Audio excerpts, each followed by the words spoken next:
If you have maple trees in your yard, you can be like the Native Americans and you can be producing maple syrup each year. Now there's some states like Vermont that are very famous for maple syrup, but Wisconsin and Minnesota and parts of Canada are where a lot of the maple syrup today is actually produced. Actually, a lot of what we buy in the supermarket is very expensive and it comes from Canada. And it might be shipped to the US and repackaged, but it is Canadian because that's where there are large areas of maple trees. Now, not all trees that produce maple syrup are sugar maples. Sometimes people have what's called soft maple or silver maples. Those will also produce the sap that you can boil down into syrup. So let's go back to where the Native Americans started with maple syrup. Most likely what happened is in the spring of the year, somebody came along and found out that when they looked at a twig that had a kind of a shiny droplet on it, they probably tasted that droplet and found out that it was sweet.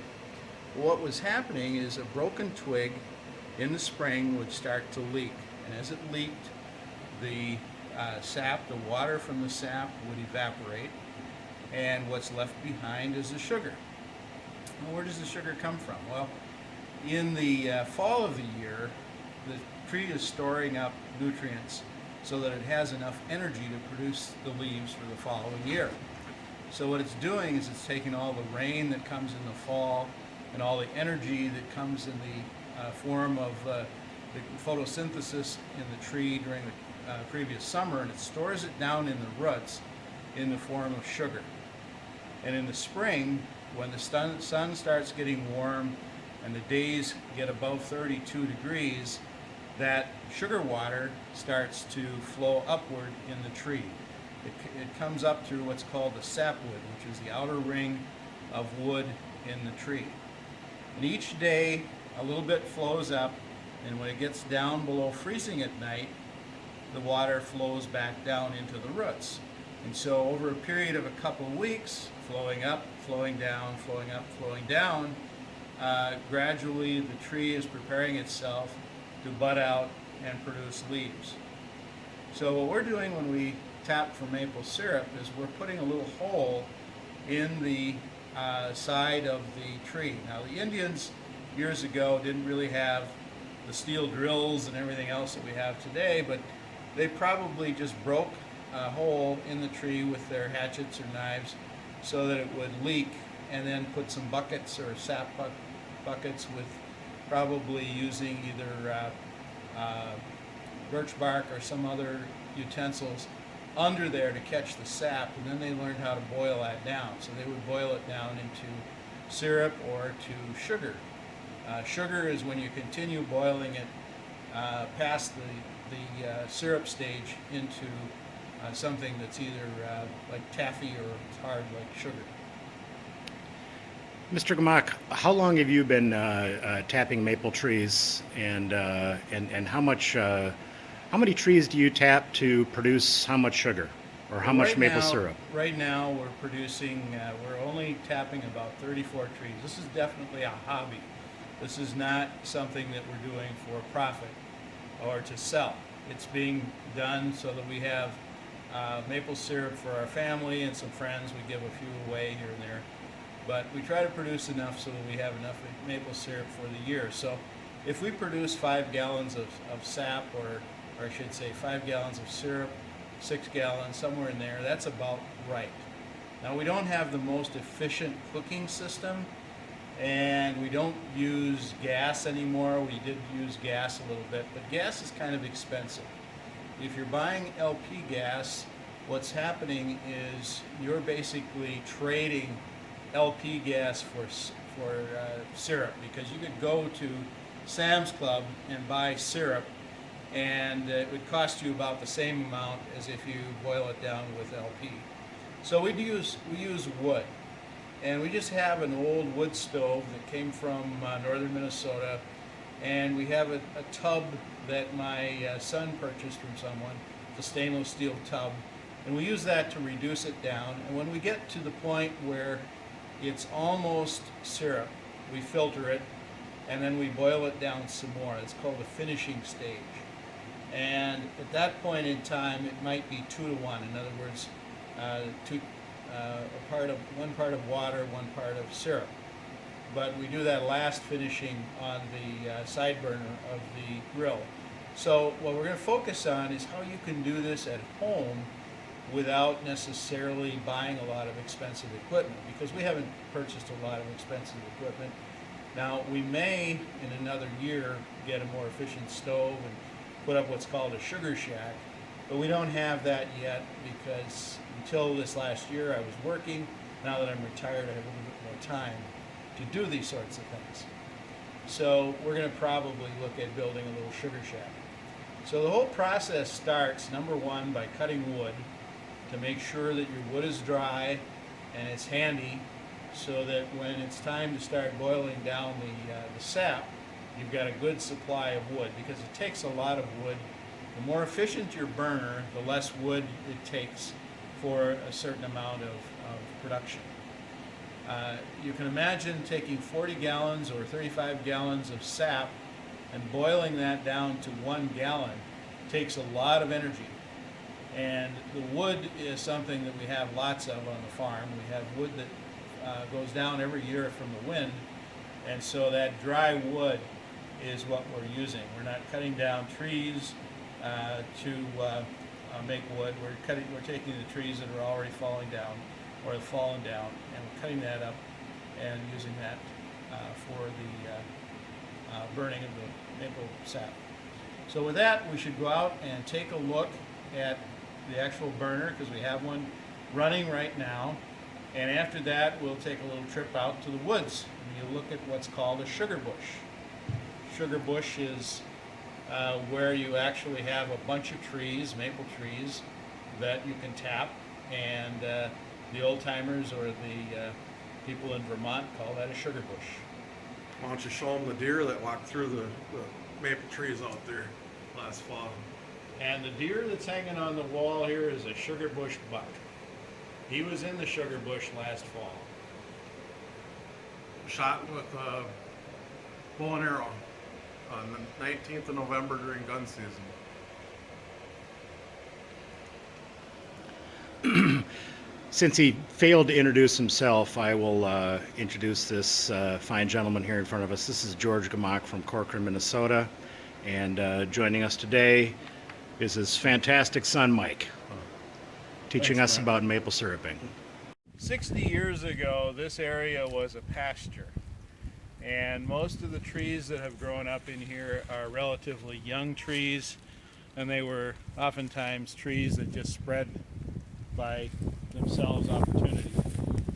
But you'll notice that different types of trees grow in different types of soil. Now, maple trees like to be a little bit above the water line. And so in this area, we're starting to see some nice maple trees starting out. This is one right here that at some point in time will be a good sugar producer. There's another one right behind it, and there's a few others in this area. But this is also populated with box elder trees, which will also produce sap, but are less desirable. And so over time, what some people will do with the woods like this is they will gradually reduce down some of the trees that are less desirable to leave more room for trees like maple trees to grow up. Now, you have to be careful because you don't want to create a monoculture where everything is the same. So what you're looking for are the trees that are the native species. And if you see a native species tree, like for instance those black cherries over there, or some of the other trees in here like an ironwood, you would leave those and take out some of the what we call junk trees like the box elder, which are really not as desirable. This woods contains a high percentage of ash trees, and the ash trees grow fairly quickly. They produce very good firewood and good wood for fence posts and things like that, and actually even lumber. But because of the disease which is likely to soon ravage this area, many of these trees are probably going to die anyway. And so gradually we will probably start cutting out some of the ash trees, starting with the ones that have fallen over or down, and thin those out and try to retain some of the maples. Now in the lower ground that's closer to the wetlands, there we have poplar. And the poplar like to have the low ground, the wet soils, and maple trees won't grow there anyway, so we're not going to mess with the poplar. Poplar are going to be left behind because they're a native species and they're helpful for wildlife. So again, some people call this, when you develop a sugar bush, it's freeing the trees so that the young trees have a chance to open up and grow to a larger size without all the competition from the junk trees. Okay.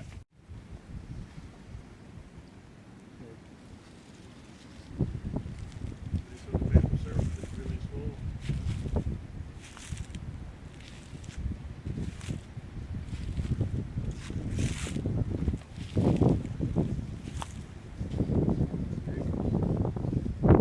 As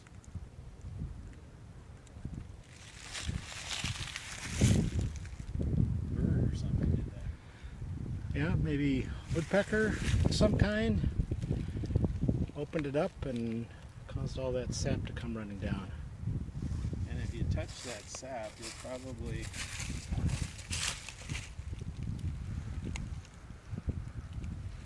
kind of big.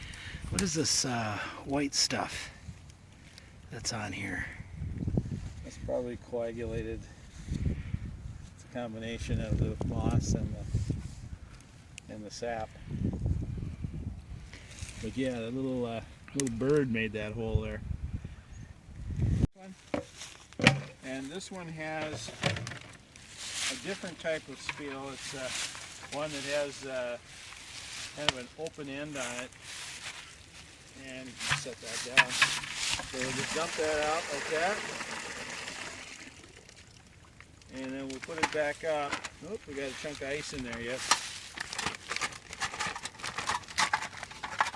There we go.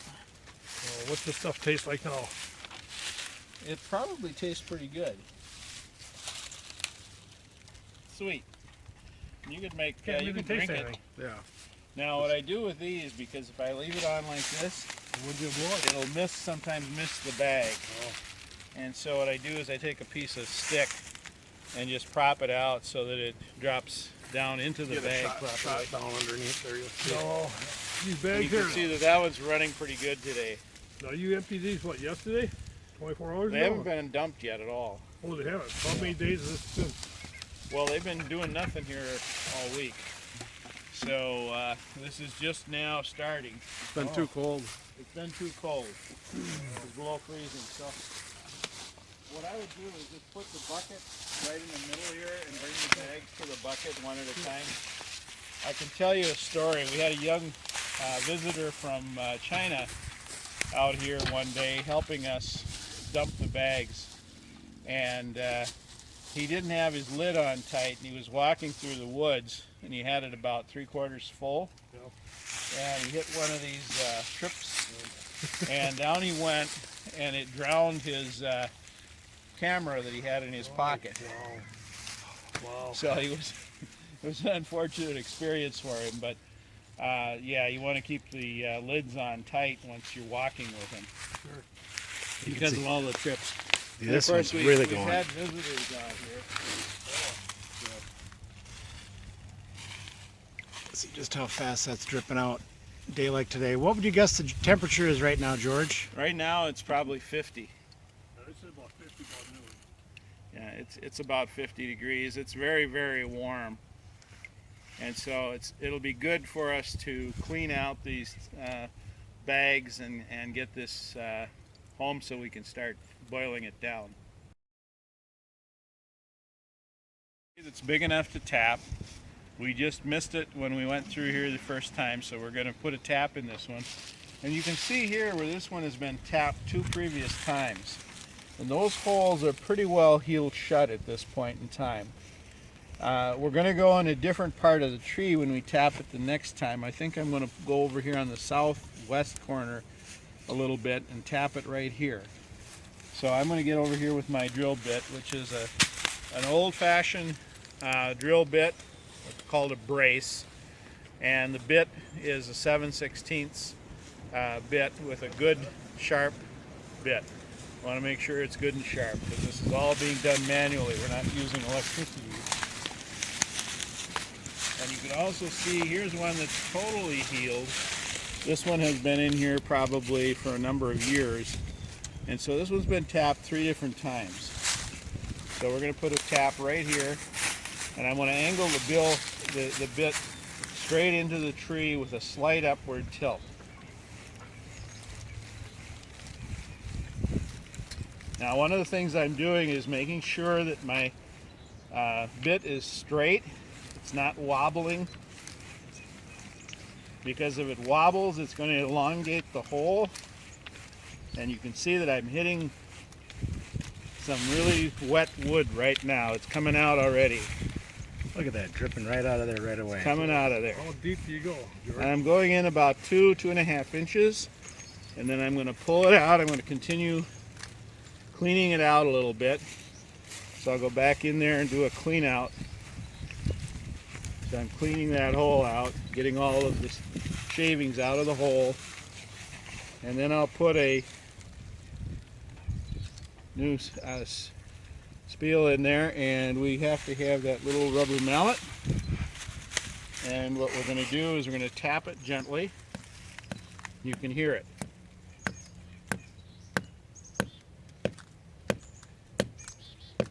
You can tell the difference in the sound as it, look at how that's dripping.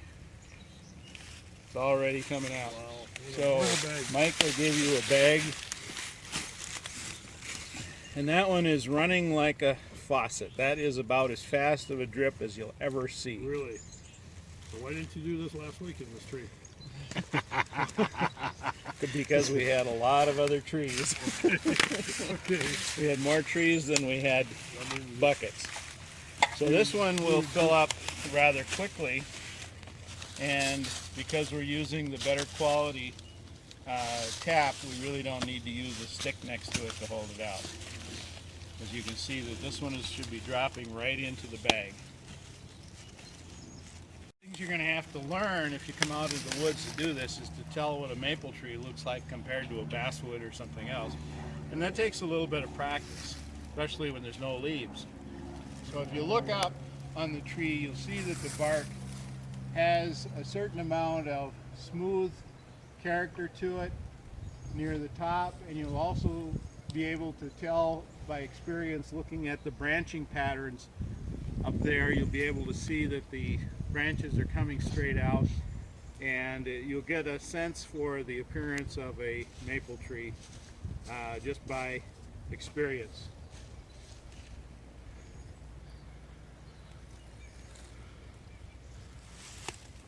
Once it gets going, it'll fill up those bags. But you know, they just started running.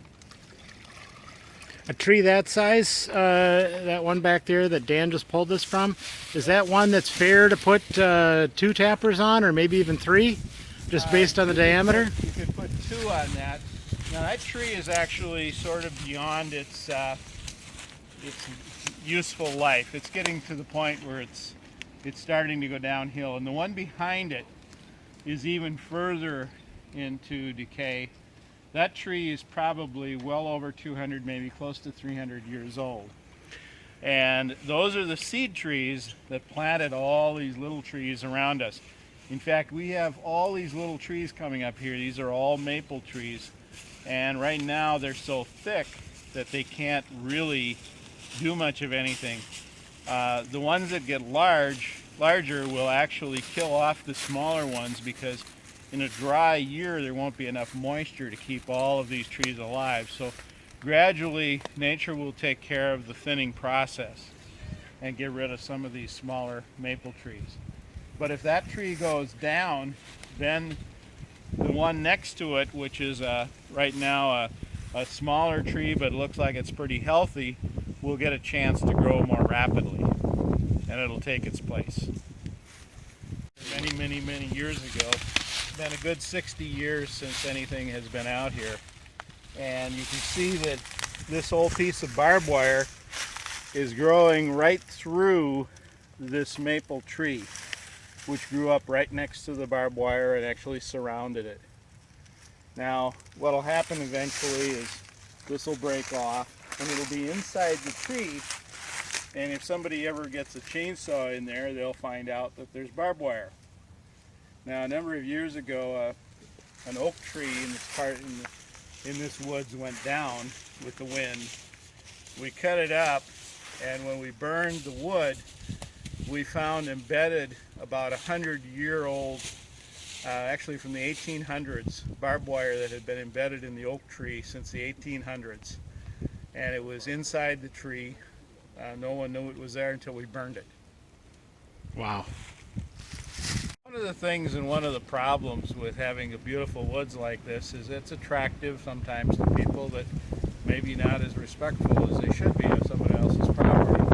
Now here's an example of that, where somebody has taken glass and cans and other debris and has used them as target practice, and so they've left the broken glass lie around. They've also shot into the tree, taking some of the bark off and doing damage to the bark.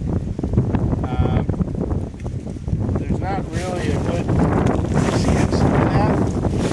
I don't feel as though they can do that, but they do. And it certainly is a reason why some people are finding it difficult to get hunting property, because when you do that sort of thing, you sort of encourage the landowner to become very restrictive in terms of who they allow on their property. So unfortunately, we see this from time to time. 90% of the people that travel on the property are probably fine and are just enjoying nature, but the 10% that are out here to goof around, shoot holes in the trees, and leave behind their garbage are the people that are discouraging open property. Okay, I just added 5 gallons. Well, we have more that we could add. It's going to burn more efficiently if we keep less liquid in the container, because this new liquid that I added was cold and it's going to have to heat up before it starts evaporating. So we're going to get this one evaporated down. Then when it gets low again, we'll add another 5 gallons. And I keep track of how much I'm adding, because that tells me about how much I should end up with in terms of finished product. Because I want to get to the point where I might have about 1 gallon of syrup. So that means I'm going to have to add about 7 or maybe even 8 of these buckets to get to that point before we have a complete batch.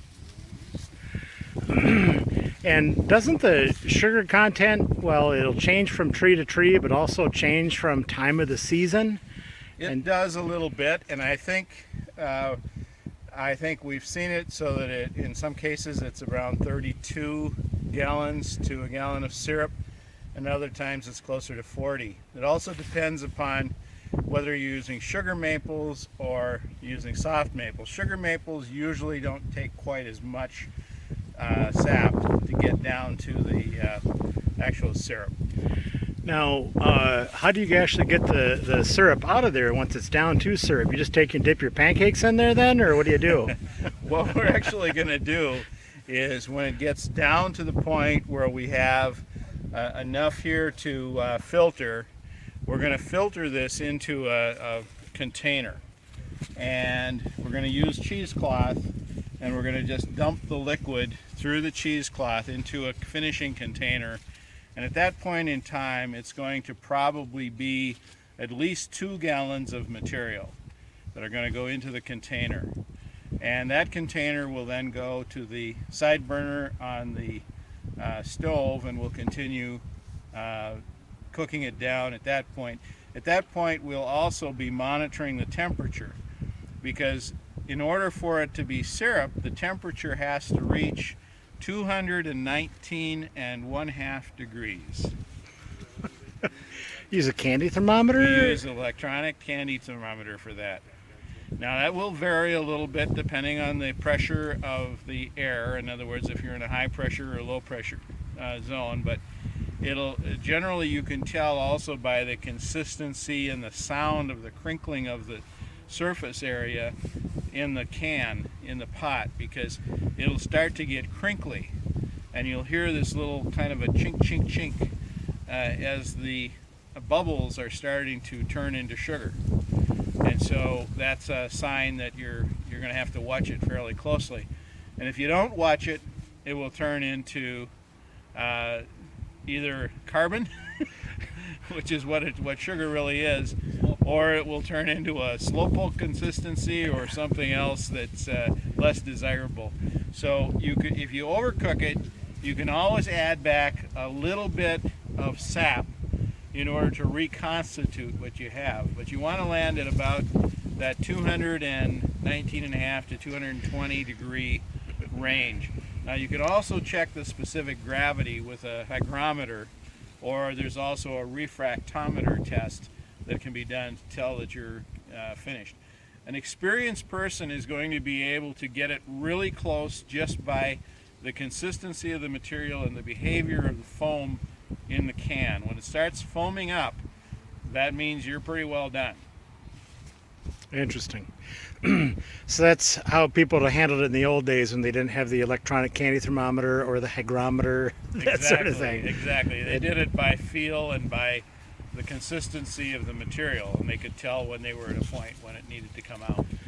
You know, there's one thing that can't come across in this video, and that is the smell of the wood smoke coming from the fire right now. Well, and if we put a couple of pieces of cherry wood in there, the smell of that fire is going to get much better than it even is right now.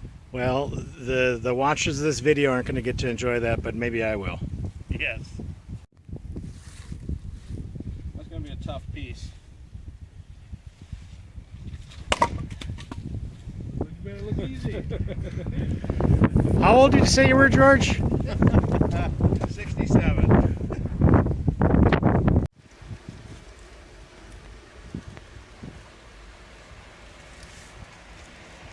many times would you have to add that?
We're now in the finishing stage. We have to reach a temperature of 219.5 in order for it to be at the right consistency for syrup. Right now the digital thermometer is at 217.9, so we have just a little bit to go.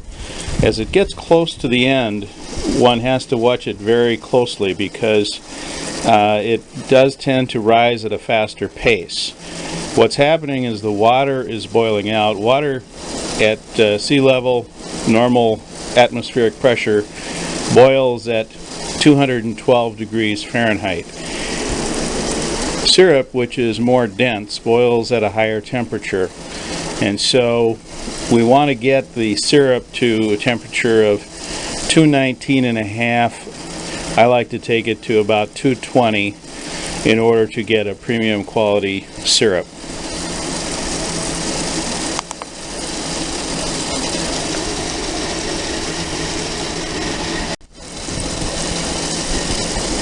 As the syrup nears completion, you can see bubbles begin to form at the surface. They're a little different consistency than they were previously. They're now starting to build up a little bit more. If you get to a point where the bubbles start rising in the pan, it's important to shut the heat off right away, because you've then reached a point where it's going to boil over and you'll have nothing but a carbonized mess. So again, watch the bubbles. You'll actually hear them clinking a little bit, because what happens is the surface of the syrup begins to stick a little bit together, and it forms a little bit of a clinking sound as it's boiling at this stage.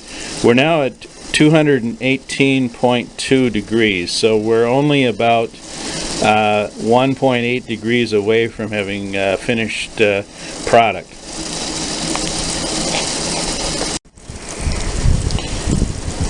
We've now reached a temperature of 219.5. So in the state of Vermont, we would have legal syrup at this point. And you'll notice that the surface of the pot is starting to show some bubbling. I'm going to let this go just a little bit longer. We're at about 19.5 right now. I don't want it to get too thick, or I'm going to have a hard time doing the final filtration. And I'll also, if I leave it get too thick, have a certain number of crystals form in the finished product over the next couple of weeks as it sits. So I don't want to get too thick at this point. This is a very light colored syrup at this stage. It's a top grade because it's early season and it's been processed quickly. It hasn't been allowed to sit around and ferment, so it's in good shape. So right now, again, we're at 219.5 on the digital thermometer, and I'm going to allow it to go just a little bit further before I take it inside to do the final filtration and packing. It's important to pack at a temperature of 180 degrees or more, because that's the temperature that kills off some of the airborne yeasts that are just found in our homes every day. And we want to kill those off so that it doesn't contaminate the finished product and cause it to deteriorate while it's being stored. Now I have a digital thermometer suspended in the liquid. Ideally it would be a container where I could actually clamp this on the side and allow it to sit in the material. But because my pot is not just right size for that, I'm holding it in place. Now if you do that, be sure not to touch the bottom of the pan or you're going to get a false reading. Starting to climb a little bit. I'm up to 219.7 right now, and you can see that the bubbles are starting to rise just a little bit. And this is a sign also that you're getting near completion. So if you don't have good equipment, just looking at this material is going to give you a pretty good sense that you're at the syrup stage. I'm at 219.8. Once you get past 219, it rises quite rapidly. It's 219.9, and I am going to stop it here as soon as it hits 220, which is a little bit of extra over the top of the legal limit. There it is. I'm going to use a Pyrex cup to scoop the material out of the pot and dump it over this other pot that has a cheesecloth stretched over it. You can see I've used a little bungee cord to hold the cheesecloth in place, and you can see that as it filters, it gradually goes down into the new pot. Now this, if it's too thick, is going to take a long time. I'm going to do this using a dipper rather than attempting to dump it, because if I attempted to dump it, it would overwhelm the filter and be all over the place. Also remember, this is at about 220 degrees, so safety says you don't want to be touching this. You don't want to get it spilled on your clothing. It will burn. Okay, my entire pot is now inside the filter, and I'm just waiting for it to gravity flow down into the pot. It should be nice and clean. You'll notice that there is some niter, that's the residue, sticking to the sides of the filter, and of course as that gets thicker it gets harder and harder for the syrup to make it through the filter. So I'm going to have to be patient with this. If I were to loosen this up and try to squeeze this through, I'd be forcing a lot of that niter through the cloth and into the material, and then it would be cloudy. So I want it to filter nicely. Now while it's doing this, it's cooling down, and remember earlier I said it needed to be at 180 degrees. What I'm going to do is I'm going to fill these jars, and then I'm going to put them in the microwave individually for just a few seconds until they just start to show some bubbles at the top, and then I'm going to bring them out using hot pads, and I'm going to put the lids on. The lids right now are sitting over here on the stove, and I have those heating up in water. They need to come to a boil. Just like any canning process, we need to condition the lids. What it does is it kills any yeasts that are left on the lids, and it also softens the rubber up so they seal properly.